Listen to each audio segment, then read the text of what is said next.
Hey everyone, Taz from Critical Thinking Anarchist here. So, first of all, welcome to my new avatar. We'll see if this works or not. I apologize if it's constantly looking over this way right now, just trying to get a better use on this thing.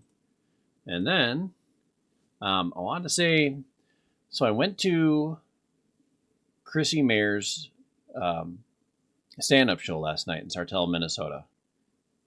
And unfortunately, Chrissy wasn't able to be there. There was a last minute emergency. No idea what's going on. She hasn't posted about it as far as I know. So, Chrissy, I hope everything's going well, and my best wishes to you and your family and whatever's going on there. But in the meantime, I wanted to say, kind of give a review on the show. So, it was hosted by Steel Toe in the Morning, I guess. I'm not familiar with it myself. But I guess they're based in Minnesota. It used to be radio guys up in St. Cloud, I'm assuming. Um, One of the hosts, Aaron Imholte, he was doing kind of the emceeing, telling his own jokes and whatnot. And for the most part, he was pretty good, pretty funny. Both my wife and I really liked him a lot. The only thing I will say is that he one hung around too much on the gay jokes. It was kind of like, all right, yeah, we get it, blah blah blah, come in the face, all that other stuff. The other portion was there was a lot of hate between him and Nick Rekieta on Eric July. And if you follow me, you probably there's a pretty good chance that you follow Eric, and Eric is um, a black man who created a comic book. Oh my God. And he created Isom. And there's been some YouTube drama going on between him and Dick Masterson and Vito Gorelli. I know of these people peripherally. I'm not familiar with them myself. I don't view their social media. I don't view their YouTube or anything like that. So I don't know anything about them personally. I just know that there's been some drama that's been started as a result of Eric and his comic book, um, and it's resulted in a lawsuit, a fairly, from my point of view, at any rate, again going by Eric's information, a fairly frivolous lawsuit, at least not an intelligent lawsuit. I'll say that. It's not a good look for the church that is suing him based on the trademark portion. At least not without some good faith negotiating prior to the lawsuit, because apparently they had been, it had been brought up to them. They had talked about it. They're in some sort of negotiation. From Eric's point of view, at any rate, everything was looking good. And then all of a sudden, lawsuit before they'd even reached any sort of conclusion on the negotiations on whether or not this could be settled prior to a lawsuit. It may just be a lawsuit from the church stating kind of like, well, hey, kind of a cease and desist type of thing. We own the trademark on the name and on the name Isom, and you're printing material, and the trademark covers that type of thing. But anyway, who knows? The whole point of this isn't to get into that. The whole point is to go into the review of the show. So Aaron brought this up a number of times. Is For whatever reason, his point of view, trying to be in a comic form against Eric, be like, oh, you did a bad look, he did this, he did that, and in trying to be in a joking way. And again, as someone, I'm assuming most of the people at the show last night, and I could be wrong, most of the people at the show last night were people who follow like Friday Night Tights, who are aware of Chrissy through Healed versus Babyface, as for Nerdrotic, Gary from Geeks and Gamers, Jeremy and Ryan and Jay, and Eric July is a regular part of that, as well as Chrissy. So it's kind of interesting that people surrounding her decided this was a thing to do. Now, there was another portion of it where Nick Rekieta, he's a lawyer from Minnesota, and he apparently interviewed Eric, kind of giving him some backdoor legal advice, just like, hey, this is, from a law point of view. And granted, there's quite a bit on this portion, and I won't get into the details by this. You can always go look at the other videos around. And I mean, Nick is a lawyer in Minnesota, so he can. I'm sure he's familiar with a lot of laws around the areas. A lot of laws have similarities, but as far as local laws go, Eric is in Houston, Texas. No, Dallas, Texas. Sorry, is in Dallas, Texas. So, I don't doubt that Nick is not particularly familiar with specific laws in Dallas, in the area where Eric has his business, and what can or can't be done. Now, I mean, he can speak on generalities. He can speak on what is very likely to be true, but the advice specifically regarding that, and like Eric has a team of lawyers that are very familiar with him, with his business, with the area. So he's going to take his legal advice from the people he's paying. I mean, it's no offense to anyone else out there, but I mean, he's not going to take his legal advice from a guy who is not practicing in his area or representing him. It's just not going to happen. He can take kind of generalities, and take with a grain of salt or two, but it's just not going to happen. But for whatever reason, it got personal between the two, and it looked like they were hashing it out privately. Well, I don't know what happened privately, but this became a thing between Nick and them, and because of course these guys are all friends, and then they're all friends with Dick Masterson, whoever the hell he is. They're like, oh, well, we've been friends with Dick Masterson for whatever, so fuck Eric July, basically. And I'm just sitting there going, a lot of your audience is kind of like groan laughing. They're like, ha ha ha, yeah, we want to, I mean, a lot of people just kind of want to, touch the coattails of the famous people. So they're sitting there hanging on, going like, yep, okay, we're going along with this. I don't know how many people actually agreed with it. I don't know how many people actually liked it. But between Aaron and Nick especially, it brought down good portions of the show. But anyway, so back to the show. Aaron, aside from those portions and the gay, again, leaning a little too hard into the gay stuff, was funny, relatable. A lot of his stuff hit. The first person they brought up was Johnny Krutches, who I believe, from my understanding, is also a guest, or not a guest, a co-host on Steel Toe in the Morning Show. Johnny was great. He was funny. Apparently one of their friends was in the audience constantly heckling, and Johnny adapted like crazy. And, he had an extended set because Chrissie not being there. So everybody had to throw in a little bit more.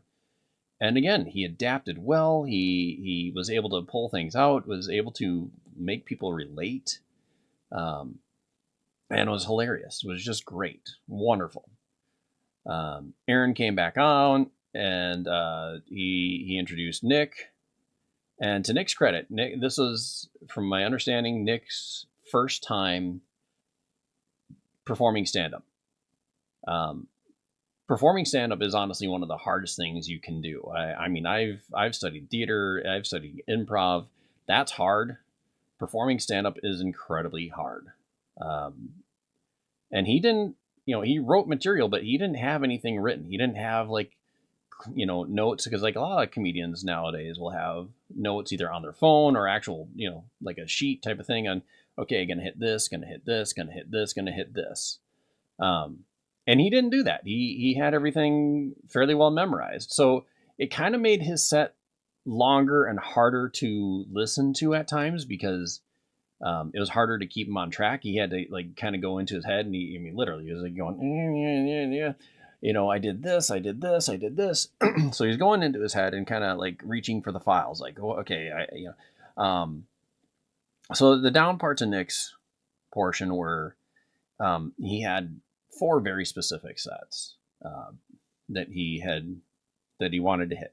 Everything was intentionally racist and bigoted, whatever. It's comedy, and for the most part, the audience is fairly conservative minded.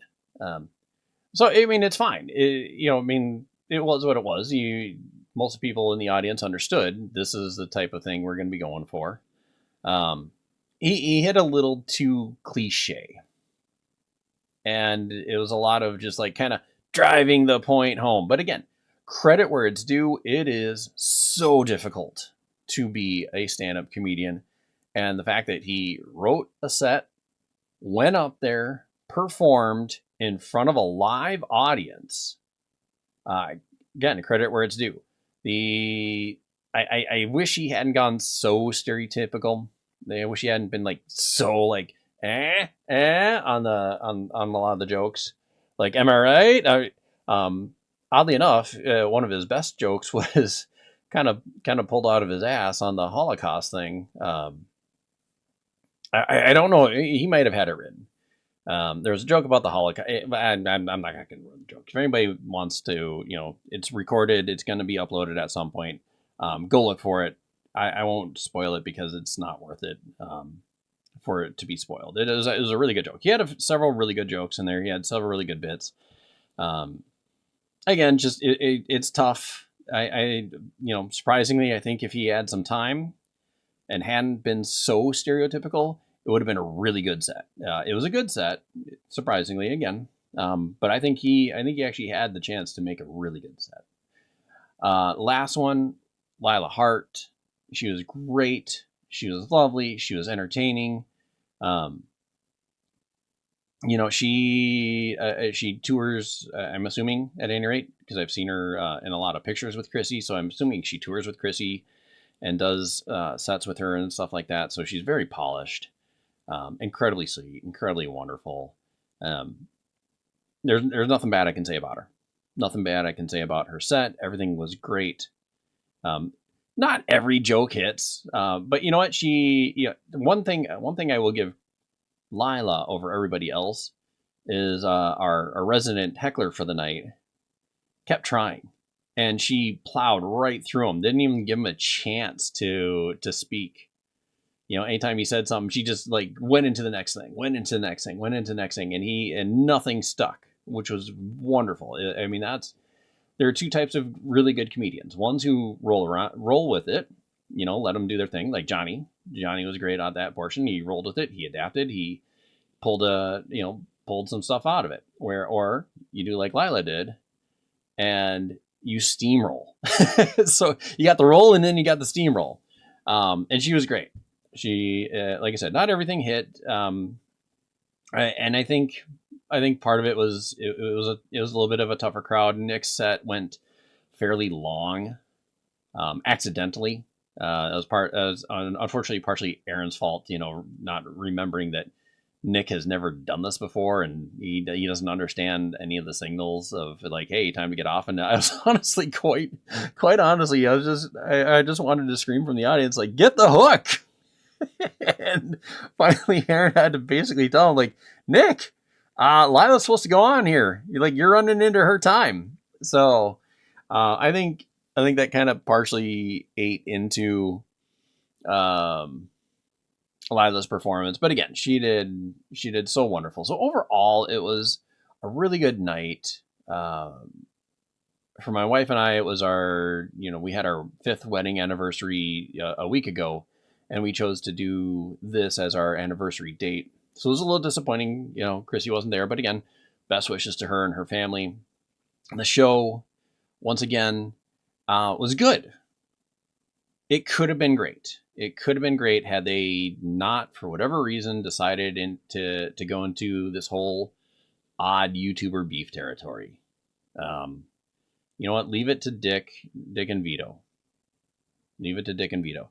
If Nick wants to go into his portion of his dealings with Eric July, fine. But again, a large portion of your audience is fans of this, and they just went down a road that, as a fan of multiple people, I'm just sitting there like, this is not something I care to listen to. This is not something I really, I didn't find it funny. Because it was personal. It was a personal attack. It wasn't jokes. It was a personal attack of various sorts. And you know, comedy isn't personal, and they made it personal, and that's why it wasn't funny to some people. I mean, some people laugh, but once you start going personal on it, that's where it stops being funny.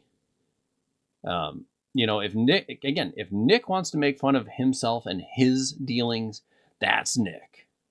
But for a third party to come in who has nothing to do with anything and to be like, well, our friend who's, does this stuff, like, you know what? I don't care. I didn't come here to listen to you air your fucking grievances about YouTube bullshit that's going on. If I wanted to listen to YouTube bullshit, I'd be listening to the YouTube bullshit, not coming to a comedy show.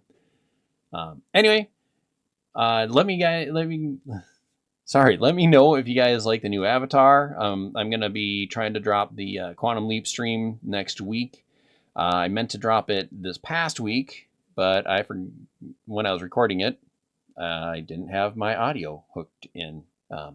So I got to either record the whole thing or record the audio. I'll figure that out a little later. But anyway, you guys, thank you so much. I hope you enjoyed. If you do get a chance to see Chrissie, definitely do so. Support everybody there. Again, wonderful people. And then we'll see you in the next one. Again, if you like or hate the Avatar, let me know. Leave a comment, and I'll see you next time.